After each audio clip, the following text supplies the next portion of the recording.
그 기준은 누구의 것이었을까요? 그분은 조용해졌습니다. 아무 생각 없이 받아들였던 다른 사람의 기준이 내 삶을 통째로 지배하고 있다는 사실을 알았을 때 그 충격으로 멍해지신 거죠.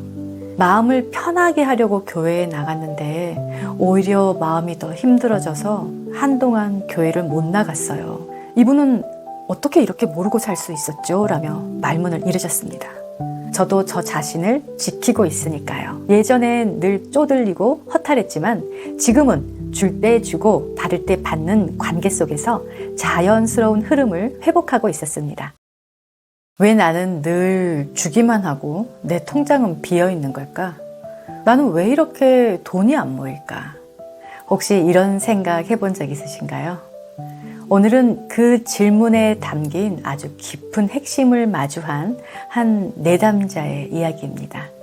그리고 어쩌면 이 이야기가 지금 여러분의 궁금증에 실마리가 될지도 모릅니다. 얼마 전 한 남성분이 저를 찾아오셨어요. 그분의 질문은 이랬습니다. 돈 때문에 너무 힘들어요. 어떻게 하면 돈을 벌 수 있을까요? 아주 단순한 질문이었지만 그 안에 담긴 무게는 결코 단순하지 않았습니다. 누구보다 선하게 열심히 사는데 늘 부족하고 삶이 자꾸 버거워지는 이유에 대해서 그분은 그 답을 알고 싶어 하셨죠. 그리고 이분께 드리는 답은 단순한 공감이나 위로가 아니라 정말 현실적이고 본질적인 해결의 실마리가 필요하기 때문에 저는 상담을 시작하기 전 마음을 깊이 가라앉혔습니다. 그리고 이번 상담에서 떠오른 여러 가지 정보들을 한 문장으로 말하자면 스스로 만든 규칙의 감옥에 갇혀 살고 있다. 그래서 이 정보를 바탕으로 이분과 상담을 시작했는데요. 본격적으로 이야기를 나누면서 더 명확하게 드러난 상황은 이분은 자신보다 나이 어린 사람에게는 반드시 베풀어야 한다는 기준을 가지고 있었습니다.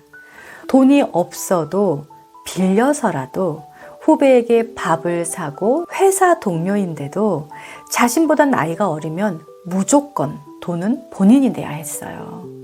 이 이야기를 들으면서 저는 마음이 너무 아팠습니다. 그 착한 마음이 오히려 그분 자신을 가장 힘들게 하고 있었던 거죠. 그래서 물어봤습니다. 이런 삶의 기준을 언제부터 가지게 되었나요? 그렇게 살게 된 계기가 있나요? 편안한 분위기에서 웃으면서 말하던 이분이 잠시 기억을 떠올리다가 갑자기 멍한 표정으로 이야기를 꺼냈습니다. 대학교 시절 좋아하던 선배가 있었습니다. 그 선배가 자주 밥을 사주면서 이렇게 말했대요. 너도 나중에 후배들한테 밥 사주는 그런 사람이 돼야 해. 그 말이 너무 멋져 보여서 그때부터 그 선배의 기준을 자기 삶의 원칙으로 삼은 거죠. 무조건 나보다 어린 사람에게는 베푸는 사람. 그럼 그 선배를 만나기 전에는 어떻게 하셨나요? 그전에는 내가 사기도 하고 또 그쪽에서 사기도 하고 그땐 이렇게까지 힘들지 않았어요 라고 말하면서 굉장히 심란한 표정이 되었고 저는 조심스럽지만 다시 한번 물었습니다.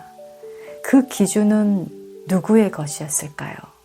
그분은 조용해졌습니다. 아무 생각 없이 받아들였던 다른 사람의 기준이 내 삶을 통째로 지배하고 있다는 사실을 알았을 때의 그 충격으로 멍해지신 거죠. 지금 이분의 오래된 기준이 무너지고 있구나. 그리고 새롭게 정렬되고 있구나. 그 순간이 느껴졌습니다. 상담을 계속 이어가던 중에 또 하나 중요한 부분이 드러났습니다.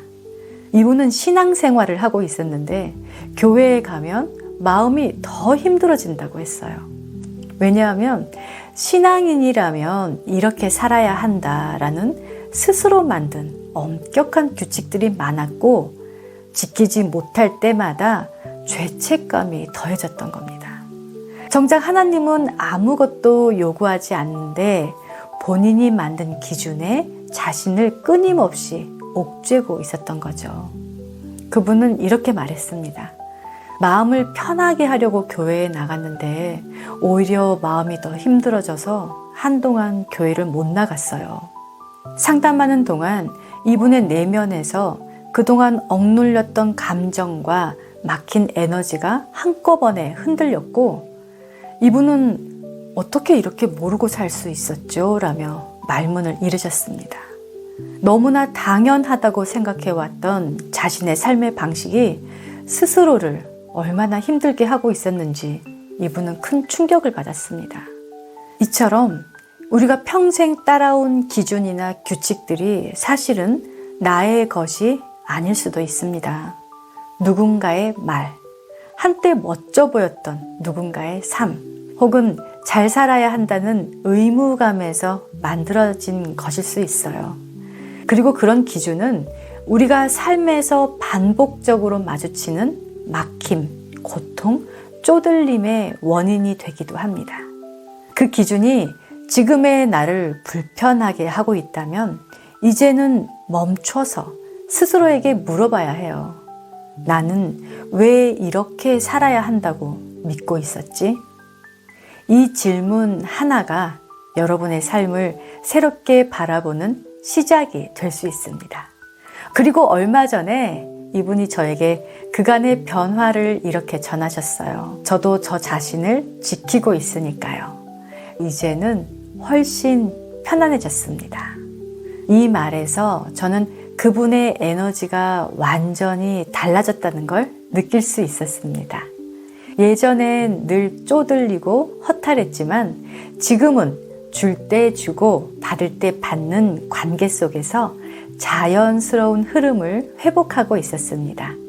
그 변화는 단지 말이 아니라 그분의 전체 에너지에서 느껴지는 단호한 평온함이었습니다.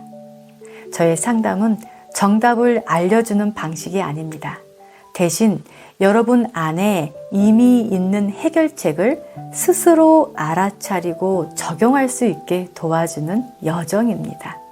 필요하다면 저와 함께 그 흐름을 들여다보셔도 괜찮습니다. 저와 함께 이 흐름을 나누고 싶으시다면 아래 설명란에 안내된 방법으로 연락 주시면 됩니다. 오늘도 함께 해주셔서 감사합니다.